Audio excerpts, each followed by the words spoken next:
Bonsoir Monsieur Ahmed Hari. La question c'est que pensez-vous de la ZLEC? Merci d'abord, merci en plus, une fois de plus.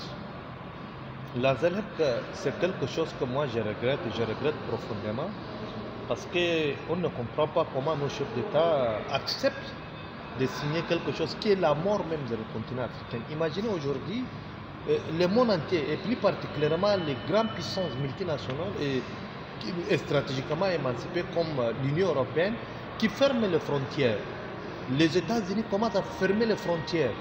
Et avec cette guerre économique qui est en train de nous diviser, de nous massacrer petit à petit, nos chefs se réunissent et ils se félicitent en ouvrant nos frontières. Imaginez, vous ne pouvez pas ouvrir les frontières. Nous, on n'a pas des entreprises. On n'a rien à vendre. Toutes les entreprises en Afrique, 99% c'est des entreprises françaises ou chinoises. Donc, comment nous pouvons ouvrir? Imaginez lorsqu'on parle de commerce intra-africain, les échanges intra-africains, ce n'est que 17%, ou moins même de 17%. Imaginez, les pays africains ne font pas des échanges entre elles. Et donc, la plupart des échanges, imaginez par exemple, l'Afrique du Nord ne fait pas avec l'Afrique subsaharienne. Le Nigeria qui est avec nous par exemple, dans mon pays, le Tchad, on ne produit rien. Nous sommes des consommateurs. Au lieu de développer nos entreprises, de créer des richesses chez nous, on ouvre les frontières pour que les autres viennent nous envahir. Imaginez les petits pays enclavés qui n'ont rien, qui n'ont pas d'entreprise. Qu'est-ce qu'ils vont obtenir? Ok, personne n'est prêt pour nous démontrer l'intérêt de ces élèves. À part que nous, on est devenus des objets. Imaginez les Chinois, les Turcs, les Russes, les Américains, tous sont militairement en Afrique. Mais nous, on a quoi? Et ils se positionnent en Afrique, ce n'est pas parce qu'ils nous aiment, non. C'est pour défendre leurs entreprises. Et nous, on ouvre ces frontières. Et les gens se félicitent avec ça. Non, sérieusement. Sérieusement, où on va? Où on va? Parce que l'ouverture des marchés nécessite que vous avez des échanges. Le pétrole africain, tous les pays africains ne produisent que 10% du pétrole mondial. 10%. Et le commerce intra-africain n'est que de 17%. En plus de ça, qu'est-ce que nous on va exporter? À part les bananes. Mais les bananes camerounais, ivoiriens, autres ne sont pas certifiés, ils ne vont pas les laisser.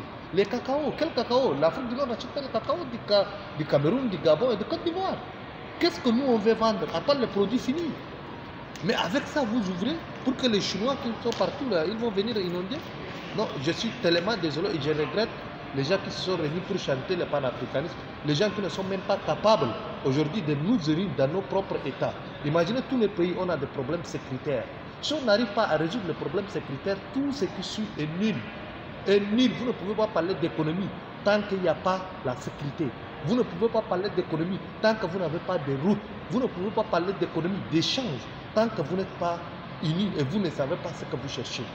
Est-ce que réellement on est parvenu à résoudre le problème dans nos propres nations? Les problèmes ethniques, les problèmes tribaux, les guerres civiles, tout ça là, on abandonne ça pour parler d'autre chose, pour que les marchands de mort viennent nous inonder? Je suis vraiment désolé sur cette question et je ne suis pas optimiste. Vraiment, je ne suis pas optimiste. Et vous allez voir les résultats. Vous allez voir les résultats parce que ça ne me plaît pas. Et c'est mauvais. Oui, c'est très mauvais. Alors la question qui suit, c'est comment vous voyez la ZLEC dans 5 ans en tant que politologue? Dans 5 ans, la ZLEC, je vous assure que même aujourd'hui, ça fait mal. Vous parlez de 5 ans. Mais si la ZLEC se met en place d'ici 5 ans, on ne parle pas des ressources africaines. Imaginez aujourd'hui quel pays qui a la puissance, qui peut vendre quelque chose. Les Nigériens seraient inondés. Nous les autres, on a quoi? Parce que nos chefs, ils sont là, ils voient maintenant immédiatement leur intérêt. Mais dans 5 ans, l'Afrique ne sera plus. Nos terres vont être achetées par les Qataris, par les Chinois et autres. Nous, on ne peut rien faire. Dans 5 ans, l'Afrique va se régresser et encore va être recolonisée. Et il y aura des conflits, des guerres économiques. Les puissances militaires qui se sont positionnées en Djibouti, en Centrafrique et partout là, vous pensez qu'ils sont là pour chanter? Les Sahel, maintenant on est en train d'armer les Sahel. Est-ce que les gens peuvent nous aimer? Non. Pour diviser l'Afrique du Nord, l'Afrique subsaharienne et pour créer d'autres conflits dans 5 ans. Je suis désolé, je ne sais pas là où je serai. Excusez-moi. Donc, je vous remercie. Et donc, à la prochaine. Inch'Allah.